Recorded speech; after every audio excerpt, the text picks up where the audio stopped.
রাধে রাধে। এই পৃথিবীতে প্রতিটি মানুষ কিছু না কিছুই কাউকে না কাউকে দান করে, কিন্তু কোন দানে কী ফল লাভ হয় এবং সেটা কখন দান করলে সব থেকে বেশি কার্যকরী হয় সেই সম্বন্ধেই বলবো। কোনো মানুষ যদি নিজের ইচ্ছায় শ্রদ্ধাযুক্তভাবে কাউকে দান করে, তবে সেই দাতা ইহজন্মে সুখ লাভ করে আর পরজন্মে ওনার মুক্তি হয়।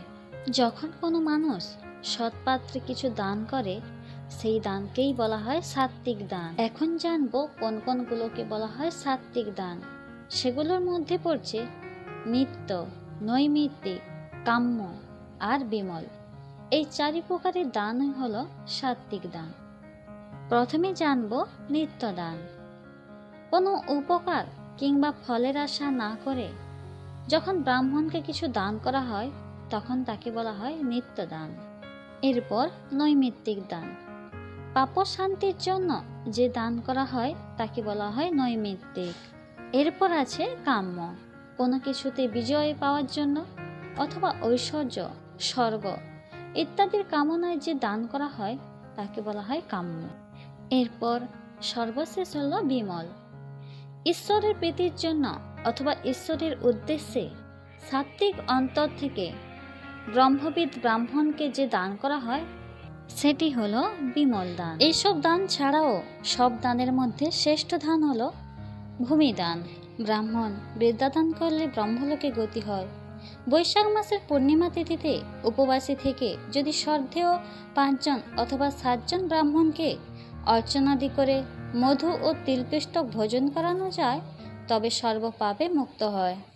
ঘৃতান্ন ও জল যদি ধর্মের উদ্দেশ্যে ব্রাহ্মণকে প্রদান করা হয়, তাহলে সর্বভয় থেকে মুক্ত হয়। একাদশীতে উপবাস থেকে দ্বাদশীতে শ্রী গোবিন্দের অর্চনা করলে সর্বপাপ থেকে মানুষ মুক্তি লাভ করে।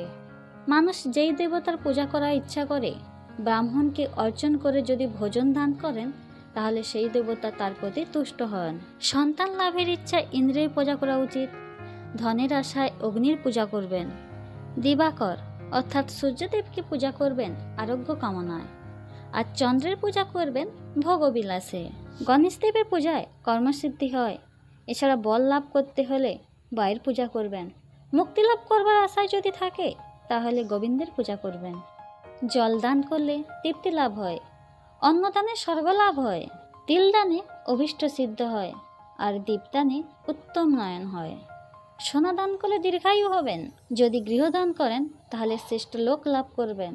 বস্ত্র দান করলে চন্দ্রলোকে গতি হয়। বৃষদানে বিপুল সম্পত্তি লাভ করতে পারেন। অশ্বদান করলে অশ্বিনী কুমার লোকে যেতে পারেন। অভয় দানে ঐশ্বর্য লাভ। ধান্য দানে নিত্য সুখ লাভ করবেন। গোদান করলে সূর্যলোক লাভ করবেন।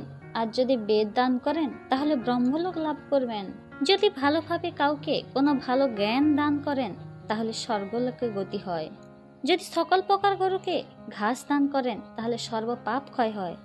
কাষ্ঠ দান করলে উদরাগ্নি বর্ধিত হয়। রোগীকে ঔষধ দানে সুখী আর দীর্ঘায়ু হতে পারে। ছত্র পাদুকা দানে ভীষণ নরক থেকে হয় পরিত্রাণ। এবার যে মানুষের কাছে যেই বস্তু প্রিয়, যদি সেই বস্তু তিনি ব্রাহ্মণকে দান করেন, তবে সেই দাতা জন্মান্তর সেই বস্তুই লাভ করিয়া থাকেন। চন্দ্র কিংবা সূর্যগ্রহণের সময় যদি কোনো মানুষ দান করেন, তবে সেই দান অক্ষয় ফল দেয়। এই সব কিছুই লেখা আছে গরুড় পুরাণে, যেখানে ভগবান শ্রীহরি গরুড় দেবকে এইসব সম্বন্ধে জ্ঞান দান করেছিলেন। হরে কৃষ্ণ, রাধে রাধে।